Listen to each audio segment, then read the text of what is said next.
Chennai super Kings एक champion team है, लेकिन साल 2025 ये सीजन ऐसा रहा जो सारे फैंस कहना चाहेंगे कि इसे हम भुला दें तो ही बेहतर है। पहली बार ऐसा हुआ है चेन्नई सुपर किंग्स के आईपीएल इतिहास में कि 10वें नंबर पर इस टीम ने फिनिश किया है।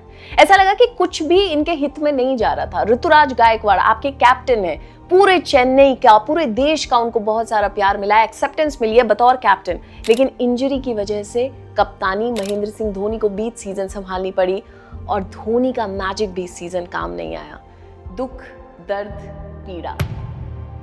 जब आप चेन्नई सुपर किंग्स की इस टीम को देखते हैं तो लगता है कि बहुत सारे गैप्स हैं जिन्हें फिल करने की बहुत बहुत ज्यादा जरूरत है। मैं पूरी तरह से समझ सकती हूँ कि चेन्नई सुपर किंग्स के फैंस का इस सीजन को देखकर जब भी दिल टूटा, उन्होंने जरूर हाइलाइट्स देखे होंगे 2023 के अहमदाबाद वाले फाइनल के, क्योंकि ऐसे सीजन को देखने के बाद वही सुकून दे रहा होगा।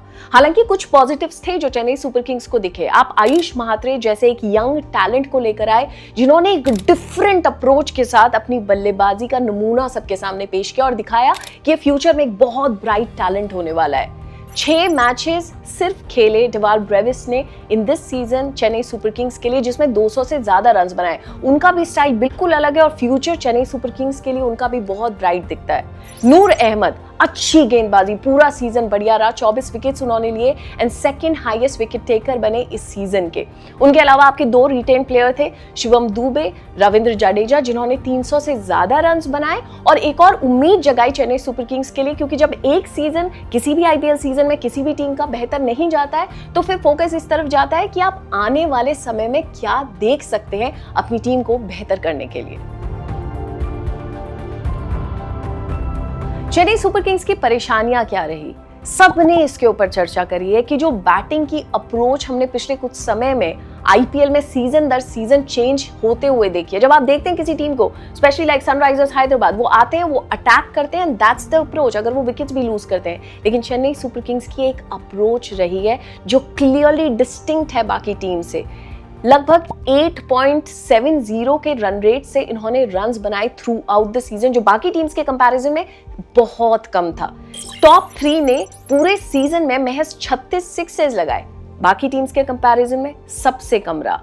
फायर पावर की बहुत ज्यादा कमी रही मिडिल ऑर्डर में। जब आप देखते हैं कि सामने से स्पिन का अटैक होता है तो इनकी टीम उसको अच्छी तरह से टैकल नहीं कर पाई और वहां पर ज्यादा स्कोर नहीं बना पाई। एक और सबसे बड़ी परेशानी रही मथीसा पथिराना को आप लेते हैं, 13 करोड़ का बड़ा इन्वेस्टमेंट करते हैं, लेकिन विकेट्स कितने मिले? सिर्फ 13 और इकोनॉमी रही 10 से ज्यादा की। तो जब आप पूरा बैलेंस देखते हैं, चाहे बल्लेबाजी में चाहे गेंदबाजी में, चेन्नई सुपर किंग्स इस सीजन अनफॉर्चुनेटली हर डिपार्टमेंट में बहुत पीछे दिखी। चेन्नई सुपर किंग्स इस ऑक्शन में किन्हें रिलीज कर सकते हैं? डेवॉन कॉनवे, एक ऐसा नाम जो कि सबसे स्ट्रॉन्ग नाम आप चेन्नई सुपर किंग्स की टीम में देखा करते थे, लेकिन अब ऐसा लगा है कि जिस तरह से अप्रोच चेंज हुई है बल्लेबाजी की आईपीएल के सीजन्स में, खासकर 2025-2026 के हिसाब से, वो अप्रोच आउटडेटेड लगी है। और आपके पास एक बैकअप है। जब आप डेवन कॉनवे को देखते हो कि अगर इनकी जगह कोई आ सकते हैं तो रचिन रविंद्र हैं, जो कि एक नई अप्रोच के साथ बल्लेबाजी कर सकते हैं। तो क्या ऐसा किया जा सकता है कि 6.25 करोड़ में डेवन कॉनवे को चेन्नई सुपर किंग्स रिलीज कर दे?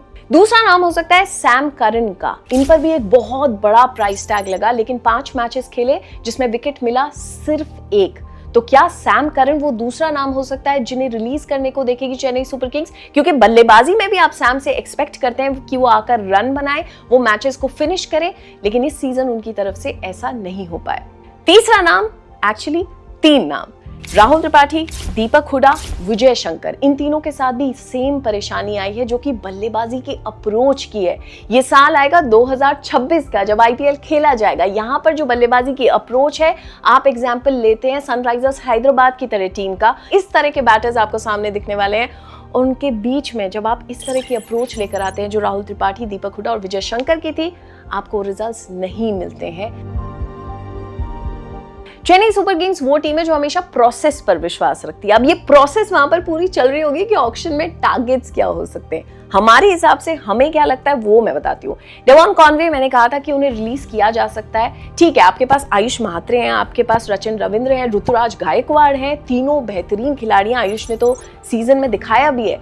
लेकिन अगर कॉनवे जाते हैं तो बेंच पर भी उनकी जगह एक खिलाड़ी ऐसा चाहिए जो उनके लेवल का इंपैक्ट ला सके।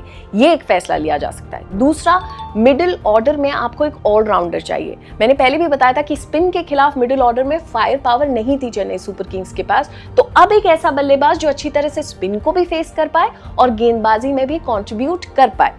तीसरा, एक बहुत बड़ा नाम आर अश्विन, जो यहां से बहुत डीपली सोचते हैं और तब अपनी गेंद को डालते हैं सामने बल्लेबाज के। बड़े नाम को फिल करने के लिए आपको एक फ्रंट लाइन स्पिनर चाहिए, क्योंकि ये बिग शूज टू फिल है।